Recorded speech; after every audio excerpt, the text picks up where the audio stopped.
Sales managers, here's a question. If you have somebody on your team who cannot do their job or will not do their job, who's incompetent?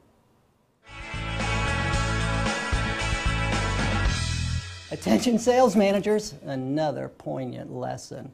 The word's called incompetency. Now, I know at first blush that sounds harsh, but incompetency doesn't mean you're stupid. Incompetency doesn't mean that you're dumb. Incompetency is actually a soft term, and it just means lacking a particular skill set. But there are people in your organization that are incompetent. When I was getting coached, and I paid a huge fee for my coaching, I paid $75,000 for my coaching sessions. You can say that was a lot of money. Well, I got a lot of advice. Now I'm going to give you a thumbnail of one of the greatest lessons I ever got, and it was called the law of incompetency. When I looked at my coach, I told him this. I said, I have 26 salespeople. And he said, so what's the problem? I said, that's it. I have 26 salespeople. And he said, how many are working? And I said, well, I just told you 26. He said, no, answer, only those that are selling.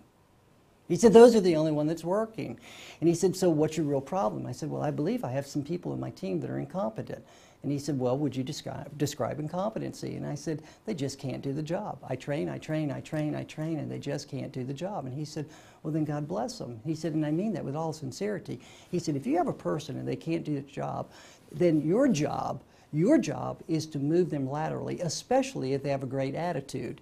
He said, but if they just can't do the job, they just can't do the job. Try to move them laterally. He said, but sometimes you have to move in other directions as well. He said, but I'm going to make a suggestion to you. It's not only incompetency. He said, incompetency comes in two levels. Level one, they can't do the job. He said, but there is a level two of incompetency. What if they won't do the job? What if you train and you train and you train, and here's what happens. They fail to implement.